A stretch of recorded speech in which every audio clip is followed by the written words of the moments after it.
Wabarakatuh. Saya Nunung Sinta Nuria dari kelas Ekonomi 1D akan sedikit menjelaskan tentang kebijakan fiskal moneter Islam. Pengertian kebijakan fiskal dalam Islam.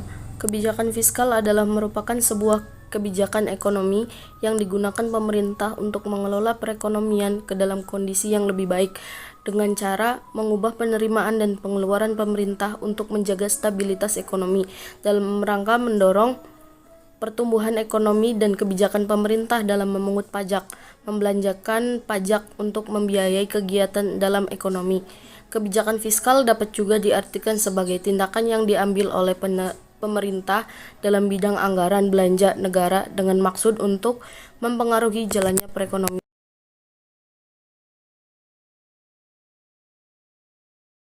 Prinsip kebijakan fiskal dalam Islam. Dalam prinsip Islam tentang kebijakan fiskal dan anggaran belanja negara bertujuan untuk mengembangkan suatu masyarakat yang didasarkan atas distribusi kekayaan berimbang dengan menempatkan nilai-nilai material dan spiritual pada tingkat dan standar yang sama. Dalam masalah pengeluaran, Al-Quran telah menetapkan suatu kebijakan pengeluaran yang sama luas untuk distribusi pendapatan kekayaan yang berimbang. Prinsip dalam struktur APBN terdapat beberapa instrumen yang digunakan pemerintah untuk menghimpun dana, yaitu 1. Melakukan bisnis, misalnya mendirikan badan usaha milik negara, BUMN. Dari perusahaan ini, pemerintah mendapatkan keuntungan yang digunakan sebagai sumber pendapatan negara. Yang kedua, pajak. Penghimpunan umum yang dilakukan di beberapa negara, yaitu dengan cara menarik pajak dari masyarakat. Yang ketiga, meminjam uang. Pemerintah dapat meminjamkan uang kepada masyarakat dengan cara menjual obligasi. Adapun fungsi kebijakan fiskal dipandang dari sisi ekonomi Islam dan dari sisi ekonomi konvensional, yaitu fungsi pada sektor fiskal menurut Islam. 1. Memelihara terhadap hukum, keadilan dan juga pertahanan. Kedua, perumusan dan pelaksanaan terhadap kebijakan ekonomi. Yang ketiga, manajemen kekayaan pemerintah yang ada di dalam BUMN. Yang keempat, intervensi ekonomi oleh pemerintah jika diperlukan. Fungsi fiskal menurut konvensional adalah sebuah fungsi dalam tataran ekonomi yang sangat identik kemampuan yang ada pada pemerintah dalam masalah menghasilkan pendapatan untuk menutupi kebutuhannya, lalu mengalokasikan anggarannya yang ada atau bisa disebut dengan anggaran belanja negara, dan juga mendistribusikannya agar tercapai apa yang dinamakan dengan efisiensi anggaran. Instrumen fiskal Islam. Definisi kebijakan moneter. Bank sentral merupakan bank yang memiliki otoritas untuk mengendalikan kondisi moneter di sebuah negara.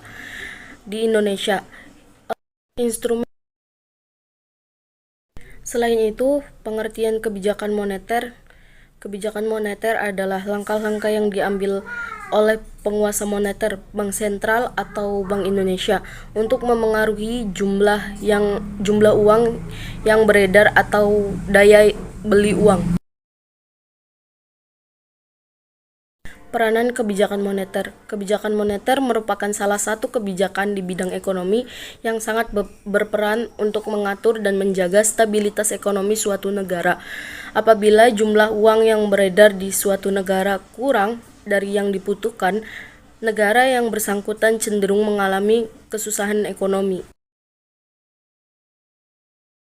Fungsi uang, perspektif ekonomi Islam dan ekonomi konvensional. Dalam sistem ekonomi Islam, uang hanya berfungsi sebagai media atau alat pertukaran, medium of exchange, dan sebagai standar ukuran harga, unit of account. Sedangkan dalam sistem ekonomi konvensional, uang tidak hanya berfungsi sebagai alat tukar yang sah, legal lender, melainkan juga sebagai komoditas.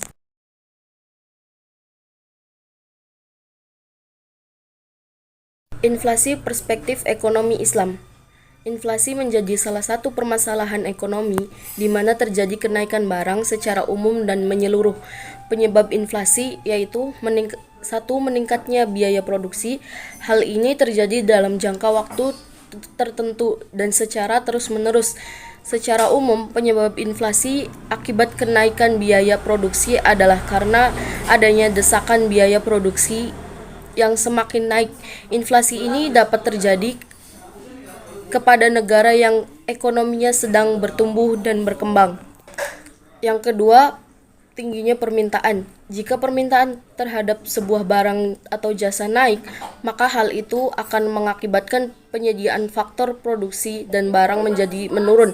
Sementara itu, pengganti atau substitusi untuk barang dan jasa tersebut terbatas, bahkan tidak ada. Keadaan yang tidak seimbang itulah yang akan menyebabkan harga barang dan jasa menjadi naik. Yang ketiga yaitu kekacauan ekonomi dan politik. Jika sebuah negara dalam kondisi yang tidak aman, maka harga barang di negara tersebut akan cenderung menjadi mahal. Hal ini juga pernah terjadi di Indonesia, tepatnya hal ini terjadi pada tahun 1998 lalu.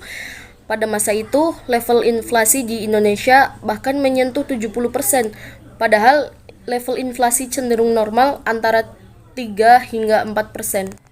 Dan yang keempat yaitu utang nasional. Ketika utang di suatu negara meningkat, maka umumnya pemerintah memiliki dua opsi. Pertama, pemerintah dapat menaikkan pajak.